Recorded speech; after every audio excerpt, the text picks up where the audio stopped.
اللہ کے نبی صلی اللہ علیہ وسلم نے فرمایا تھا یاکم وزن فإن الظن اکذب الحدیث لا تجسس. بدگمانی. ادھر امام ابن قیم کہتے ہیں میں کسی کی داڑھی میں سے شراب کے قطرے گر رہے ہوں نا تو میں یہ سوچوں گا کہ اس کے اوپر کسی نے ڈال دیا, منہ سے نہیں پی اس نے. اور اگر وہ پہاڑ پہ کھڑا ہو کے بول رہا ہوگا نا انا ربکم الاعلی تو میں سمجھ رہا ہوں گا قرآن کی آیت تلاوت کر رہا ہے. ہمیں تو یہاں پہ بتا نہیں سکتے میں کیا.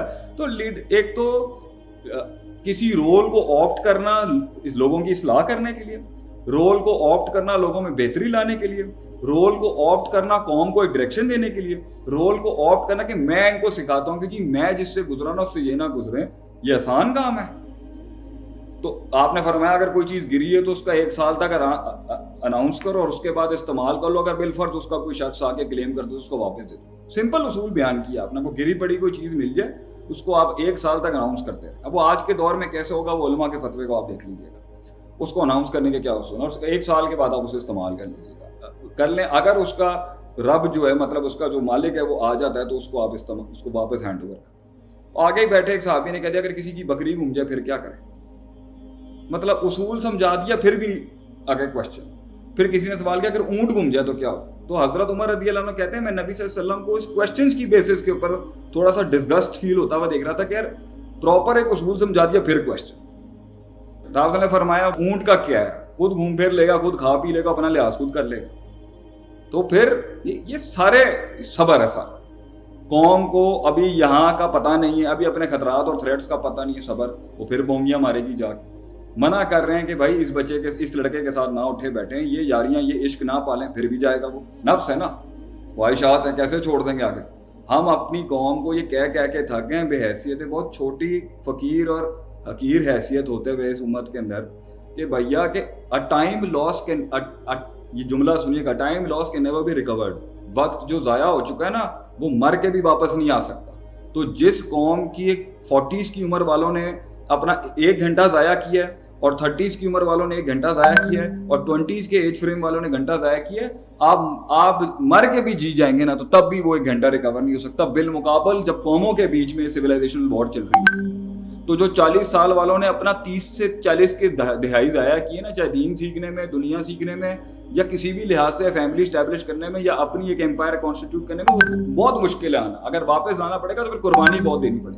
جو 20 سے 30 والوں نے ضائع کیا وہ کبھی نہیں آ سکتا, اور جو 10 سے 20 والوں نے ضائع کیا وہ کبھی نہیں آ سکتا. اور جن ماں باپ نے وہ پہلی 3 سال سے 10 سال کی عمر تک کے بچے کو خراب کیا وہ بھی نہیں واپس آ سکتا. انہی عرصوں کے اندر جو قومیں وہاں, جو جنریشن گیپ کی وجہ سے قومیں وہاں اسٹیبلش ہو گئیں, یورپ, امریکہ وغیرہ, کینیڈا کے اندر, یہ بہت مشکل ہے کہ آپ کہیں کہ ایک عذاب آ کے جی یہ اس گیپ کو ختم کر دے گا. یہ کیسے ہوگا؟ اللہ ماشاء اللہ کہ وہ توبہ, پھر وہ سارے توبہ وغیرہ اور دوسرے ایلیمنٹس آپ لے کے آئیں گے. تو یہ قوموں کو اب ہم کیسے سمجھائیں کہ جو ایک جنریشن 40s کی, 50s کی, 30s کی ابھی جو وقت ضائع کر رہی ہے وہ بھاجن میں واپس نہیں آ سکتا. کیا کریں گے جب وہ ریڈی نہیں ہے؟ صبر. قوم کا تزکیہ کرانا ہے, صبر. وہ چلتے چلتے پھر آف دا گرٹ ہو جائے گا. زندگی کے تجربے بتا رہا ہوں میں آپ کو. چل رہا ہوگا اچانک گلاٹی مار دے گا, اچانک گلاٹیاں مار دے گا, آگے سے ہٹ جائے گا, ریور سے ہٹ کے. میں نے ابھی ریسنٹلی کسی کو, مطلب میں ویسے کسی کو پڑھانا, مطلب میں پرائیویٹلی نہیں پڑھاتا کسی کو, ٹھیک ہے. اب ایک ٹائم تھا میں پرائیویٹلی اسٹوڈنٹس پڑھایا کرتا تھا, پرائیویٹ ایک بچہ تیار کرتا تھا, پرائیویٹ ایک لڑکے کو میدان میں کھڑا کرتا تھا. اب میں اسی طرح پڑھاتا ہوں کلاسز کے اندر, سب کے اندر student teacher to student ratio 100, 125, 150 لوگ بیٹھیں گے تو اس میں ایک بندے کو کیا ہینڈل کر سکتا ہوں. اصل تربیت ہوتی ہے کہ آپ نے 10-12 بچے لیے ہوتے ہیں. امریکہ میں یہی ہوتا ہے, بچے کم ہوتے ہیں اور استاد جو ہوتا ہے نا وہ ہر بچے کے اوپر اپنا وقت لگا رہا ہوتا ہے. 100 کی کلاس ہو جائے گی تو میں نے کیا خاک کسی کو ہر کسی کی نیٹی گریٹیز چیک کر کے بتانا بھی تیرا یہ مسئلہ چل رہا ہے, تیرا یہ مسئلہ چلتا پہ, تیرا یہ مسئلہ چلتا پہ. تو میں آپٹ کیا ابھی کسی کو پڑھانے کے لیے, وہ چلتے چلتے چلتے پھرتے جو ہے مطلب ہو جاتے ہیں نا, ادھر سے آواز آئی کان میں, ادھر سے آواز کان میں, ادھر سے آواز کان میں, وہ ادھر نکل گیا. حالانکہ میں پرائیویٹلی اب پڑھاتا نہیں ہوں کسی کو, میں آپ کے کلاس روم میں ہی پڑھاتا ہوں. کہ میں نے پرائیویٹلی بچے جو پڑھائے ہیں نا وہ آج سارے ماشاءاللہ مدرار کو لیڈ کر رہے ہیں الحمدللہ, اور بھی جگہوں پہ لیڈ کر رہے ہیں جن کو میں نے پرائیویٹلی پڑھایا ہوا ہے.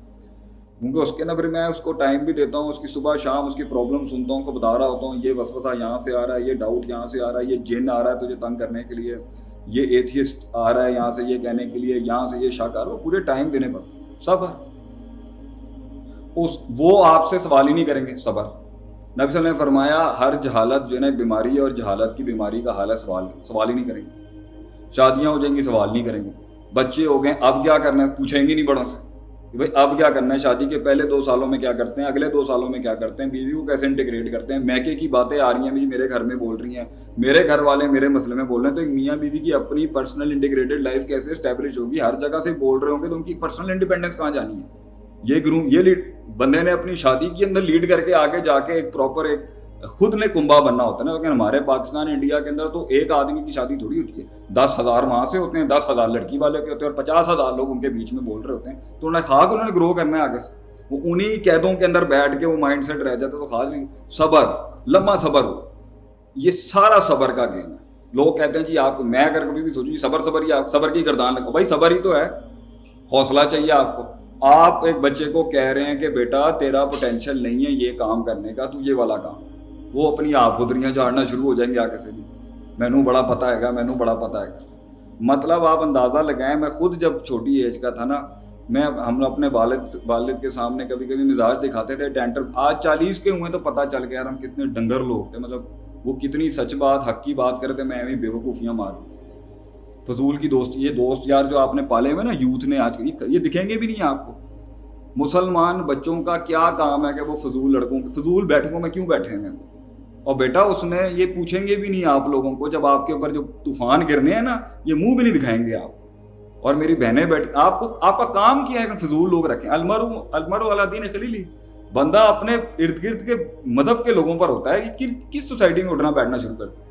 جو پروڈکٹیو نہیں ہے, جو افیکٹو نہیں ہے, جو ایفیشینٹ نہیں ہے, جن کو ٹائم مینجمنٹ نہیں آتی, سلیپ مینجمنٹ نہیں آتی, ویژن مینجمنٹ نہیں آتی, ریسورس مینجمنٹ نہیں آتی, پیپل مینجمنٹ نہیں آتی. مسلمانوں کو تو اتنا مینجمنٹ کے اندر چیتا ہونا چاہیے. یہ بیٹھے ہوئے کن کے ساتھ چائے کے ڈھابوں پہ بات چل رہی, میں بھی جاتا ہوں, ایسی بات نہیں ہے, میں بھی نکلتا ہوں باہر, میں بھی بیٹھتا ہوں, لیکن زندگیاں لگا لی ہیں, وقت کھپائے ہیں, مارے کھائی ہیں, 15 سال ہو چکے ہیں فیلڈ کے اندر, نہ دن دیکھی, نہ رات دیکھی, نہ فیملی دیکھی, نہ بیوی دیکھی, نہ گھر دیکھا. 24 گھنٹے پڑھائی اگے پیچھے, درس لیکچر فلاں. یہ اس کے بعد جا کے آج ہم تھوڑا سا ریلیکسیشن, نہیں وہ بھی کیا ریلیکسیشن, ہر جگہ آج بھی فلاں بچے کا یہ مسئلہ چل رہا ہے, فلاں کا یہ مسئلہ چل گیا ہے. ابھی 2 بچے میرے ماشاءاللہ لاہور موو ہوئے ہیں, ماشاءاللہ ان کی طرف ان کی علیحدہ ٹینشنیں چل گئی ہیں.